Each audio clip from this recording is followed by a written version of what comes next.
Buddy. Tornadoes. My name is Conrad. How are you, buddy? Today we're walking. Um, it's early it's not that early. It's almost 9, but for about I don't know 3 or 4 years, I've been running every day. Didn't miss very many days, but since this last episode I had, uh, running has got harder and harder. I don't know if it's the medication or if it's the um, depression. Last time I had a manic episode, I fell pretty hard into depression. So it was pretty bad, kind of like a mixed state kind of deal. So I don't want to go that deep again. Um, but after that episode, I like I'd have days where I didn't do practically anything after that one. So I'm doing my best now to where even if I don't feel like going for a jog, which is kind of unusual because it's something I enjoy doing. Uh, I could just go on a walk. There's nobody I'm trying to improve. Like for a while, I was training for marathon. Because I've been running for so many years, and for really the only reason is for clarity, get my head right every day. But even with that habit, I wasn't able to hold down mania. In fact, sometimes my mania would manifest itself in exercise. So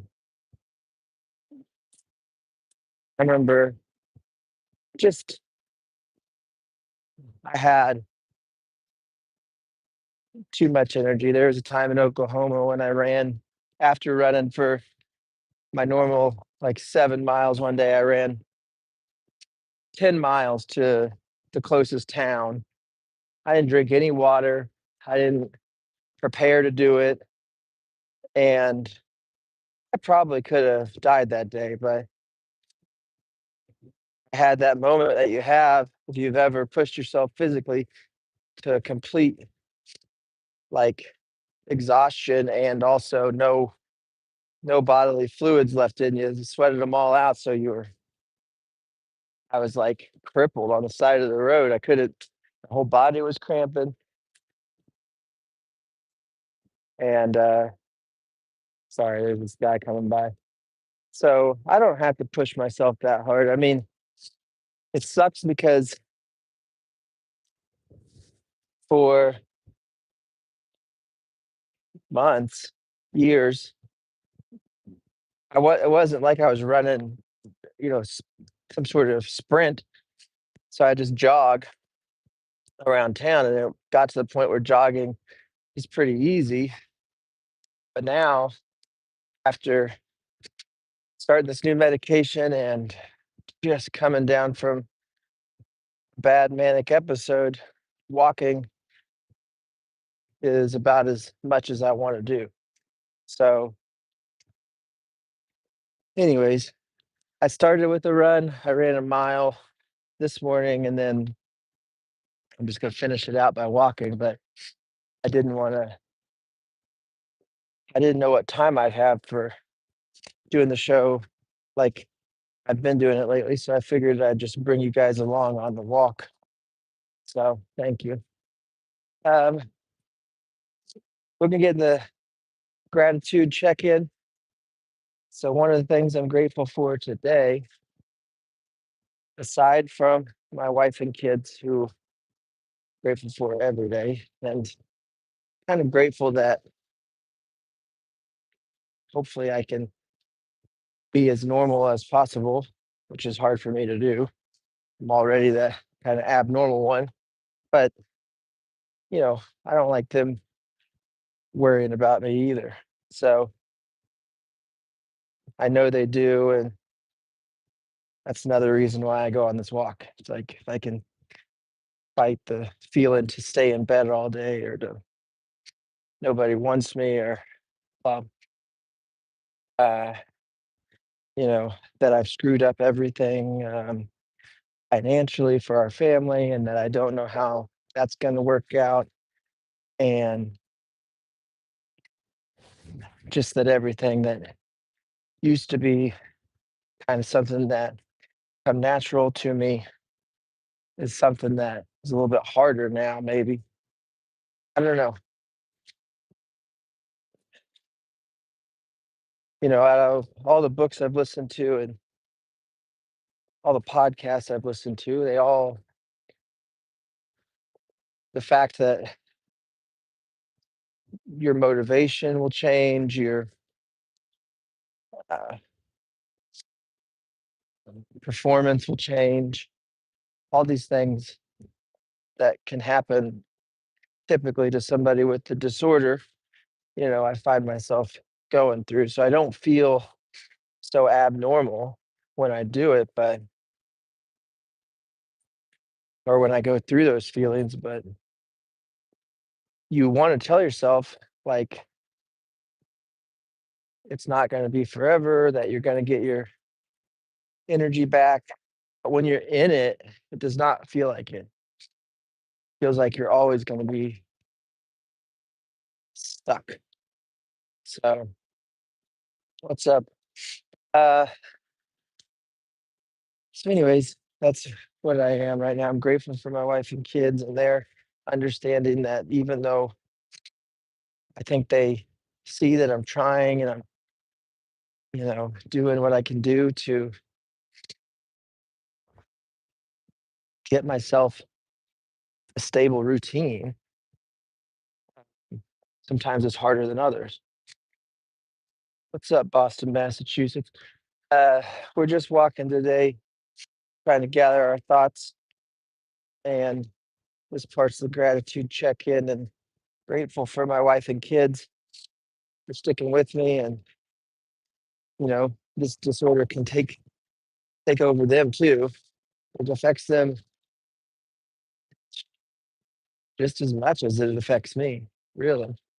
You know, so it's up to me to try to control it with the help of them and my doctors and such. So I'm grateful for today. I'm gonna be grateful for my doctors and medication. I'm gonna do that. I haven't used them as something I'm grateful for yet, but yeah, all of the ones I've had so far have, even in the moment, like when I was in hospital getting treatment, it wasn't something that I was particularly fond of, especially in that state of mind in a complete mania. So looking back on it, I feel pretty bad. You know, uh, that's what this stupid disorder does, though. Makes you look back on all these things that aren't you, but you did, and collect them, and then you know try to tell yourself it wasn't you. But if you're like me and you feel like you try to be a decent person, you try to be a good person, it's like, man, why would I ever act out like that? So that's the disorder, though, brother. Um, we'll move on from our gratitude check into our mood journal. I got to give today's mood, I'm going to give it a 5. I feel better than I did yesterday. Still not feeling like I want to go take over my world. I don't want to do that right now. So I'm still kind of feeling like I'm in mud. We did a blood test yesterday or a couple days ago for one of the medications I'm on gets processed, I guess, like everything through the liver, but they have to test your liver to make sure it's not getting damaged by the treatment. And in addition to testing for that, they're testing for hemoglobin levels and for white blood cells and probably maybe something else. I'm not sure. But I do want to, there's part of me, I think that's normal, to wish that there was an explanation for it. You know what I mean? Like, nobody wants to say, I hope this is wrong with me, but if it's something that they can fix with a different medication or in addition to the things I'm already trying to do for treatment, which is like this daily mood journal and exercise, then maybe it's worth it. Maybe I can uh, get my energy back. Maybe I'm not supposed to feel like this. And so my energy level, I got to give it kind of a 3. I felt good enough to kind of try to make myself the past couple of days do this walk, do this exercise. But there's still a big part of me that's wishing or hoping that when they do my blood tests and check everything, there's something that they see that has an explanation for why I can go from being a daily long distance jogger to not even having the energy, to get around the block. And I know a lot of it's mental, but it'd be nice if there was something physical. I think all of us wish that when we talk about this disease.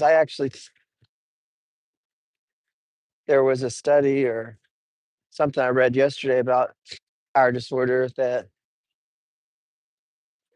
there might be,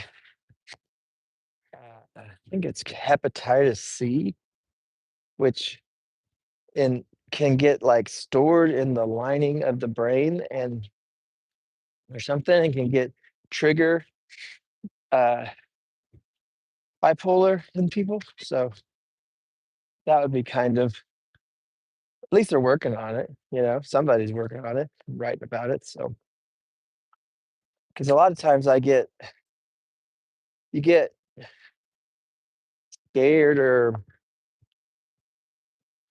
oh, when you find out that it's a lifelong, that's when you feel like it'll never end. You know what I mean? It's like somebody tells you you're gonna be like this forever, where you don't on all outside appearances, you look completely fine, but something's broken inside your head. And so they just tell you that you're stuck with that forever. They don't say it in that way, kind of, but it's something you got to manage or be aware of, and it's something that you're gonna have more episodes and all these things, and it's like, sheesh, but and other people, instead of being like sympathetic or empathetic to your journey, a lot of times it's like they're scared and they don't know if they can trust somebody or they don't know if they want to deal with somebody that's got the disorder, and it's like, shit, but I got it. You don't want to deal with me? Why? You went crazy. Oh, well, I did, but I'm not. You know what I mean? So if they could fix it, that'd be great. So I'm hopeful. I will say I'm feeling hopeful that there's people on it that are even my own team of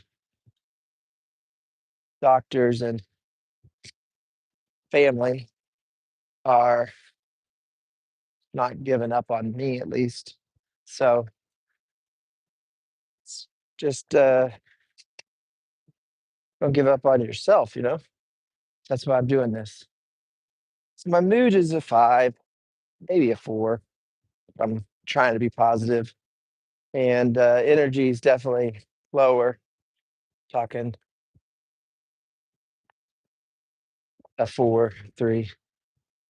But like we said, maybe they'll get something going for me that'll fix that. Maybe they'll find something in my chart that's like, oh no, this is why he doesn't have any energy, doesn't have any electrolytes in his system or something, you know. But not sure yet. I'll tell you a crazy thing that happened at this intersection. I was walking across the street and somebody was looking at me and not looking at traffic and hit another car.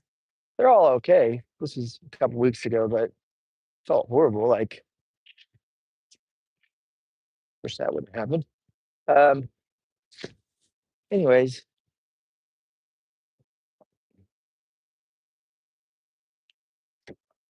one of the things I'm kind of weary of, or is one of the things that's been going on that maybe you guys can also appreciate, is the change in appetite. Now, when I was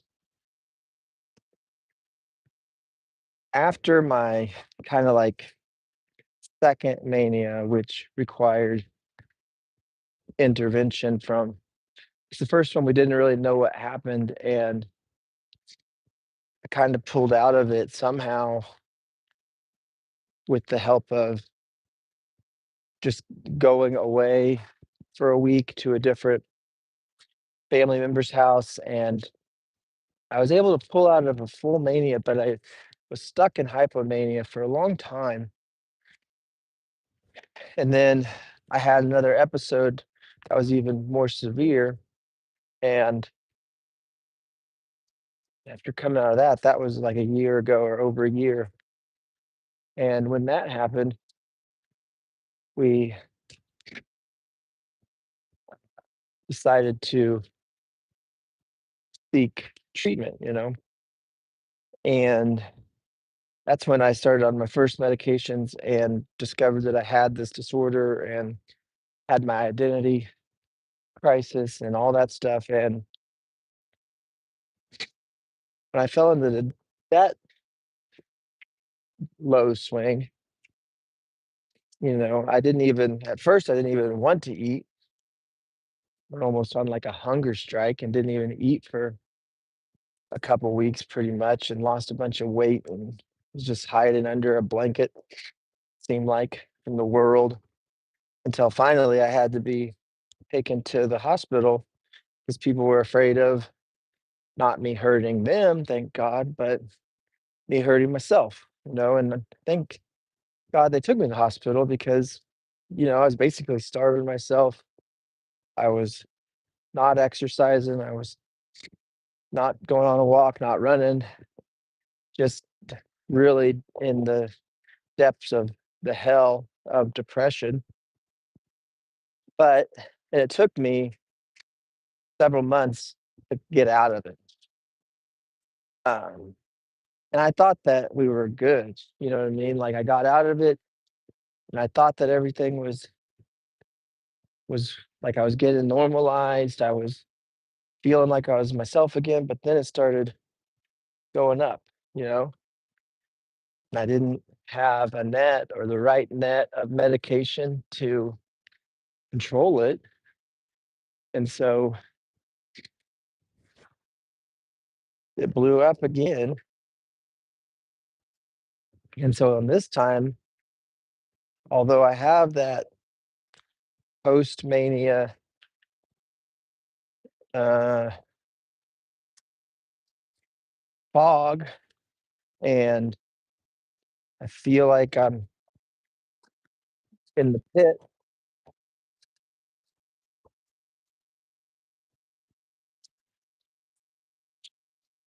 I'm doing my best to stay out of it. So, as opposed to the first time when I went through this and went into the depression, I didn't eat then. And this time, it's like I can't stop eating. And I know appetite changes are part of our disorder. And I understand that there's so many different things that are symptoms. It's like everything can be symptom, which makes people kind of question what you're going through. But if you, I think for me, it's this time. It sucks when you start having more and more experiences with your episodes. And it's like each one is its own version of you in your and your willpower and your ability to fight or surrender to whatever you have to do. So right now I'm surrendering. I'm trying to surrender everything. You know what I mean? Not like everything that I had control that was causing stress, you know, I'm doing my best to just not hold on so tightly to all that and do this is what I can do. So, um, we did our daily, I think we did our daily mood journal. I'm about back to my house. So, thank you guys for watching and listening. And maybe I'll do these more. I kind of enjoy multitasking. And if I'm not going to be able to run, I get pretty bored on my walks. I could just take you for a walk with me. You know, might be something that we do. But thank you for watching. If you're going through what I'm going through and you've an episode recently, or even if it's been a long time ago, I don't know. There's no right answer for what you should be doing for everyone. But for me, talking helps. So that's what I'll keep doing. All right. Thank you guys for watching. Thank you for listening. Don't let your meatloaf be good to yourself. Have an okay day.